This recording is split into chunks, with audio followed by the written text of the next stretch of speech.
Forgetfulness and Business, Part 2. Hi, I'm Brian Pombo. Welcome back to Brian J. Pombo Live. Today, we are going to go into a Part 2 of a video that we did earlier in the week having to do with forgetfulness and business and how those two things tie together. So I got quite a lot of comments back about that particular video, and it reminded me that one of the main reasons why I did the video to begin with, I forgot to talk about in the video. If you can believe that. I absolutely did, though. And so I'll tell you the story. So when I first take things back about 6 months, 6, 7, 8 months ago, first started working on our new property, which is about 2.5 acres, and has a lot of what we have on the west coast that we consider what's a western poison oak, which is like poison ivy of the east coast or poison sumac, and it is really, really itchy if you get in contact with your skin. If you're not a very small percentage of the population who gets nothing from it, and I wasn't aware that I would be allergic to it at all, but did come in contact with it really bad on my arms and legs, and it's just really nasty because it didn't show up right away. It showed up very slightly, but I had some scrapes and stuff on my arms. It showed up later, and I had gotten infected and reinfected and everything else, so it was pretty nasty.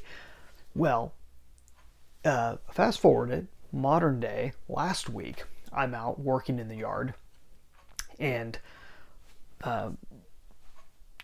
forgot all the ways to prevent poison oak from getting on me. And so even though I knew there might be some out there, the specific area I was working in, I did not remember to wear long sleeves. I had a lot of other gloves and a lot of other things, but I had my sleeves were wide open. Well, sure enough, I got hit again. What you're seeing here is this is calamine lotion that I have to put on. You can see a little bit of the rashes there on my arms. It's miserable. It's miserable to have a horrible rash show up that is extremely itchy to the point where you've got to put stuff on it. But that's part of forgetfulness, and that doesn't tie directly back into business, but it was the reason why I brought this up to begin with. And another point of forgetfulness that I don't think I covered last time around, and very common among business owners, and something that I see a lot in successful business owners. So if you've had a business and that you've had relative success with, or at some point have been relatively successful, so that that's not an issue for you. You know how to make successful business. One of the toughest things is that we forget what works and what doesn't work. And we will oftentimes let go something that has worked for us over and over and over again. And we just kind of, honestly, it's like we forget it. We move on to another bright, shiny object, and we let it go, and we forget that we ever did it.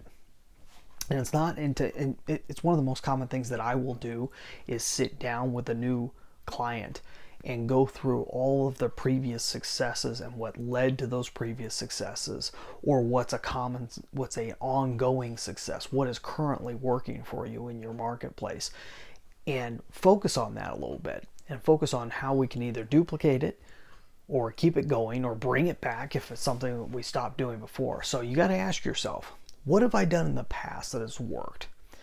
And the best way to look at it is, what's my obstacle right now from getting what I want? From where I'm looking at going, what's getting in my way?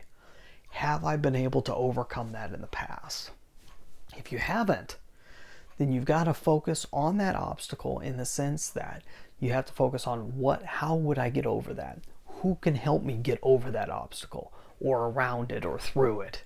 Who has the knowledge or the background to be able to get past that obstacle? If I've never been able to do it before, I gotta bring someone else in that can help me out with that.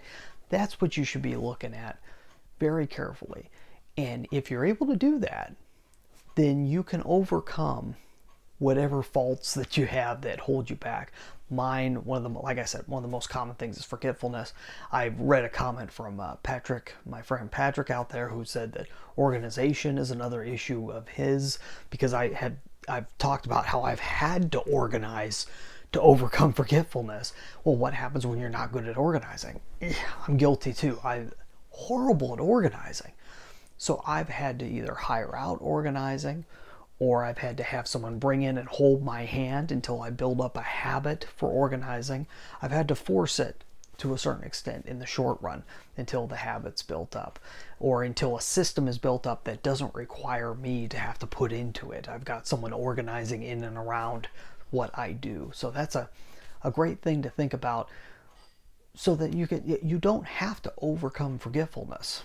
Like I said, I've had a lifetime of it. It's not that big a deal to me, but it drives everyone else around me bonkers, and I'm sad for it, but I can't do much about it, or at least I haven't found a way yet. So hopefully that's helpful to you. We kind of bounced all around that whole topic, and if I come up with more about it, that whether I've talked about it before or not, I'll probably talk about it again. So we'll have a part 3 eventually. Hey, we'll be back here tomorrow. Go back, watch some of the old videos we got over at brianjpombo.com. You can see videos, listen to the audio versions and so forth over at brianjpombo.com, and check out the Amazon Proof Strategy session at brianjpombo.com/Amazon. Hey, you have a great night. In the meantime, get out there and let the magic happen.